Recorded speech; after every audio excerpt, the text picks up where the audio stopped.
Well, well, well. Look who finally hit send. Hello to the quiet one, the overlooked one, the one they swore was just background noise in somebody else's main character story. Something happened, didn't it?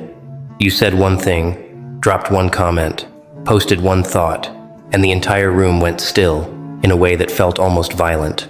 Nobody warned them. Nobody could have. You didn't raise your voice. You didn't beg for the floor. You simply opened your mouth, and what came out wasn't loud. It was precise, and precision is the one weapon they never trained for. They were ready for anger. They were ready for tears. They were not ready for clarity delivered without a single ounce of apology behind it. Somewhere right now, a group chat is going dead silent. Somewhere right now, someone is rereading what you said for the fourth time, trying to find the angle, trying to find the crack, trying to figure out how something that simple could hit that hard. There is no crack. There was never a crack. There was only a mind they underestimated for years, finally speaking at full volume. Quick pause before we go further, because this matters more than it should. This channel has been hit with demonetization, which means the only thing keeping content like this alive right now is people who actually show up for it. If anything you've heard so far landed even a little, there's a super thanks option sitting in the description below, and tapping it costs you almost nothing, but it tells me directly that this is worth continuing. This is the part nobody tells you about intelligence used as a weapon. It doesn't look like a weapon at first. It looks calm. It looks almost boring, almost too quiet to matter, right up until it lands. And then it doesn't just land, it detonates. And the fallout doesn't hit your ears. It hits something deeper. It hits the part of the brain that built an entire identity around being the smartest one in the room. So, buckle in, because we are not talking about a moment. We are talking about a mind, and what happens to the people standing too close to it when it finally decides to stop holding back. Let's rewind to the exact second it happened, because the exact second matters more than people realize.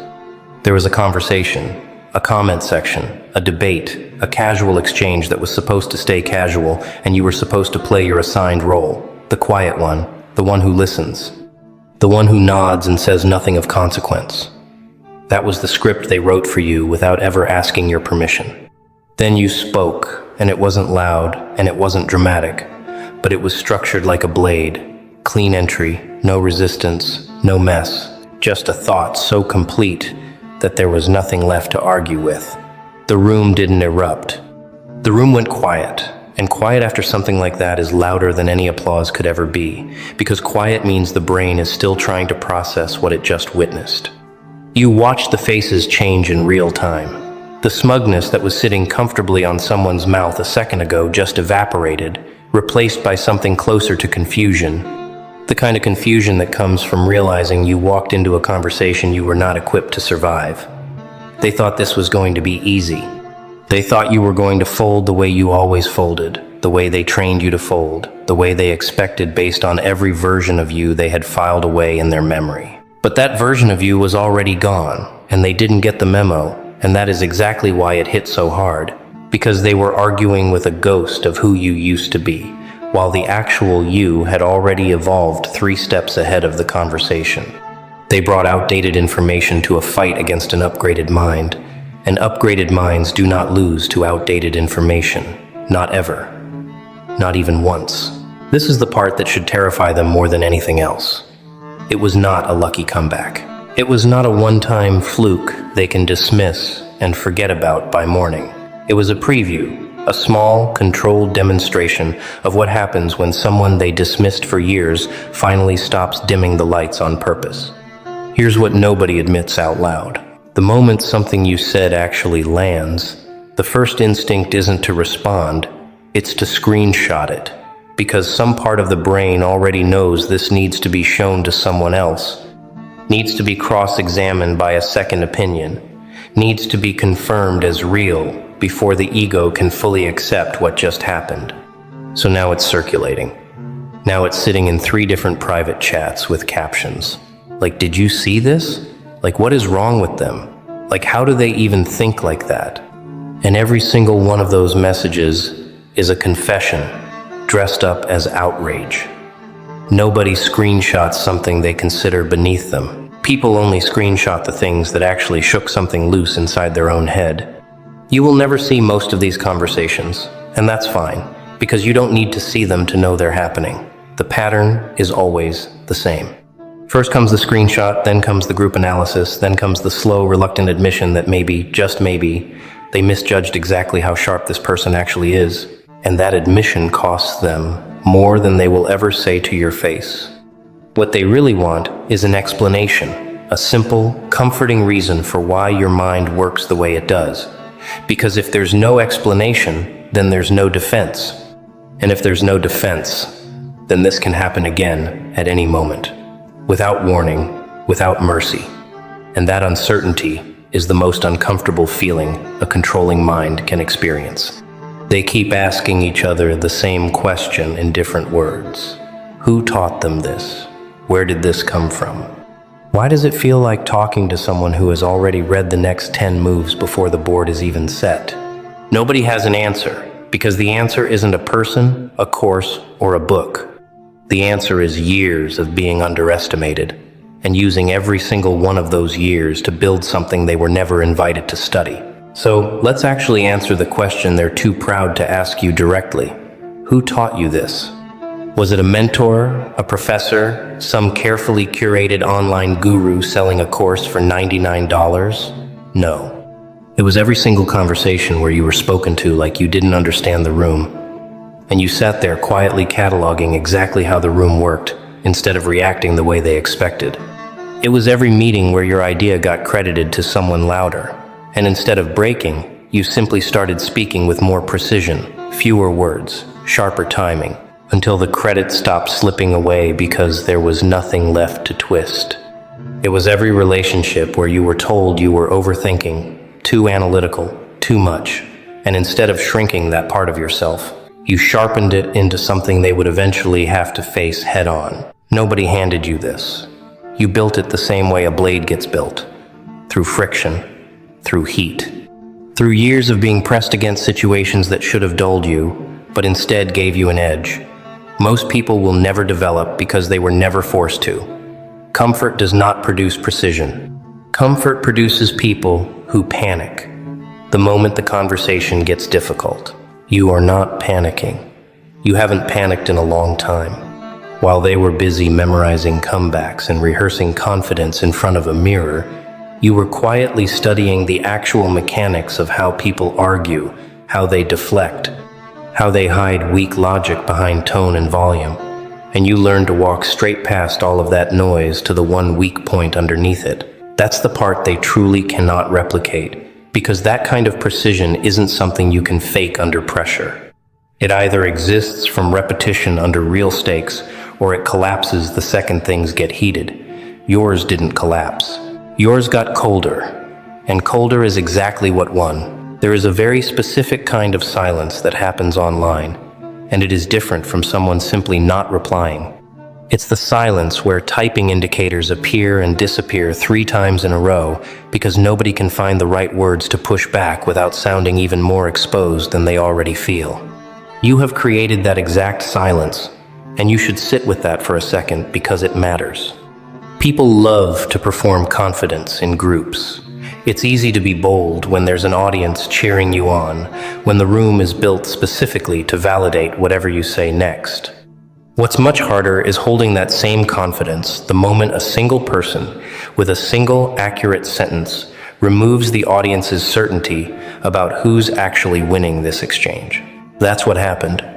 The audience that was laughing a few minutes ago is now quietly reading and rereading, trying to decide whose side actually makes more sense. And that hesitation alone is a victory most people never even register as one. You didn't need them to clap for you. You needed them to stop clapping for the other side. And that's exactly what occurred the second your words landed. Somewhere in that same chat, someone typed out a response, deleted it, typed it again, deleted it again, and eventually gave up entirely, because every version of their comeback sounded weaker the longer they actually thought about what you said. That is the sound of someone losing in real time, even if nobody officially declared a winner. Because some fights end the moment one side stops being able to speak with conviction.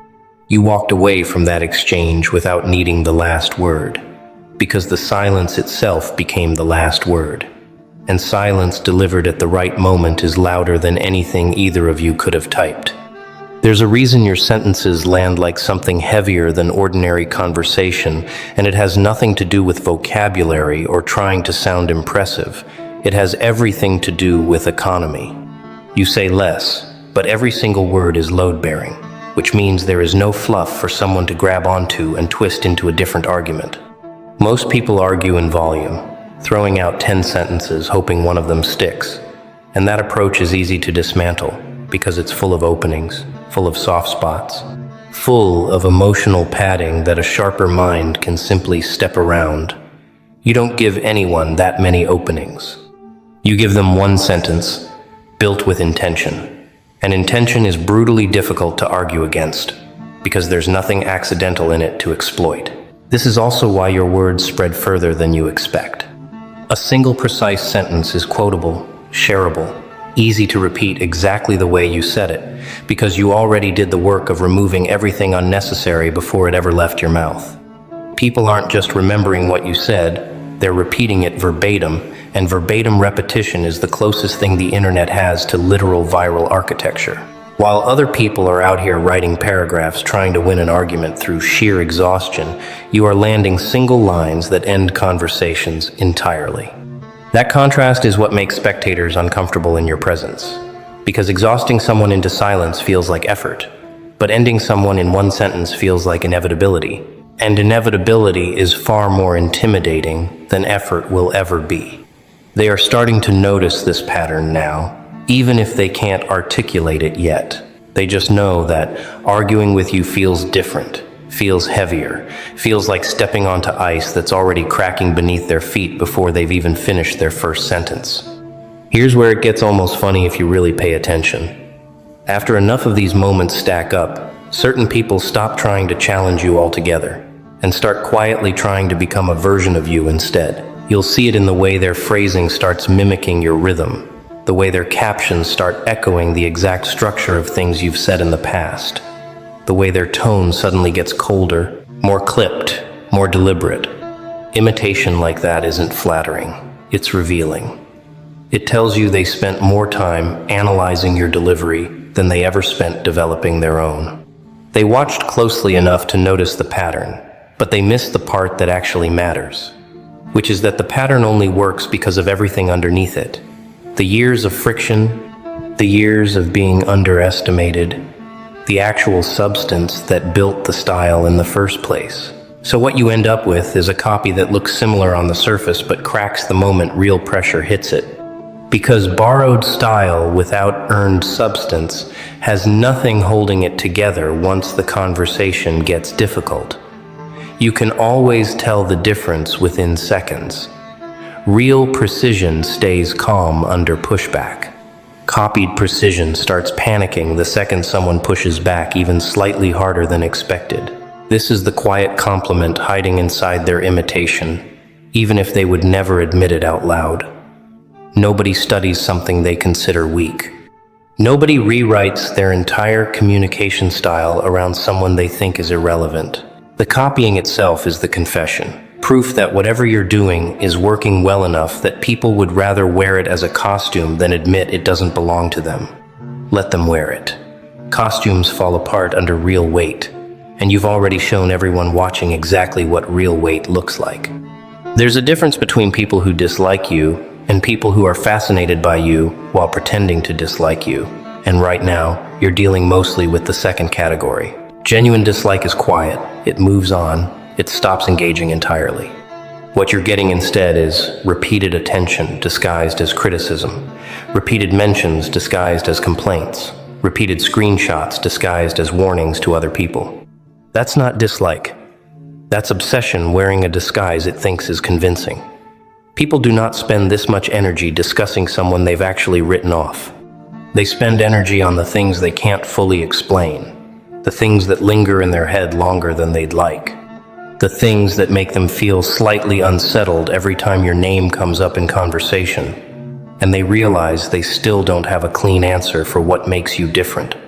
Underneath that fascination sits something closer to fear. Not fear that you'll hurt them physically, but fear that you represent a version of thinking they never developed the discipline to reach themselves. Watching someone operate at that level is uncomfortable when you've spent years convincing yourself that comfort and mediocrity were simply the safe, sensible choice all along. So, they keep circling back to you, keep bringing your name up unprompted, keep finding reasons to mention what you said weeks after the conversation technically ended. Because some part of them is still trying to process it, still trying to file it away somewhere it stops mattering. And it simply refuses to file away quietly. That refusal to fade is the actual nuke. It's not the original comment anymore. It's the fact that the comment kept living in their head long after you moved on to the next thing entirely. Notice the language shift happening around you lately. They used to call you quiet. Now they're calling you dangerous, intense, intimidating, a lot. Like the words themselves got upgraded the moment your output got sharper. That shift in language tells you everything about how much ground you've actually covered. Because people only reach for bigger words when the smaller ones stopped accurately describing what they're witnessing. What they're labeling as dangerous is simply clarity without apology attached to it. You stopped softening every sentence with unnecessary cushioning. You stopped pre-apologizing for having an opinion before you'd even finished stating it. You stopped shrinking the actual point of what you were saying just to make it easier for someone else to swallow comfortably. And removing that cushioning is what made the impact land at full strength for the first time. Clarity feels aggressive to people who have spent their entire life surrounded by vagueness. If every conversation you've ever had was soft, padded, and easy to wiggle out of, then someone speaking in direct, unpadded statements is going to feel like an attack, even when nothing about the tone itself was hostile. The discomfort isn't coming from you. It's coming from how unfamiliar that level of directness feels to a system built entirely on comfortable ambiguity. So let them call it dangerous. Let them call it intense. Every label like that is simply their nervous system trying to make sense of something it doesn't have a comfortable category for yet. And discomfort like that usually means you're doing something correctly, not something wrong. You're not trying to be soft anymore. And that single decision alone is what's currently frying every system designed around the assumption that you always would be.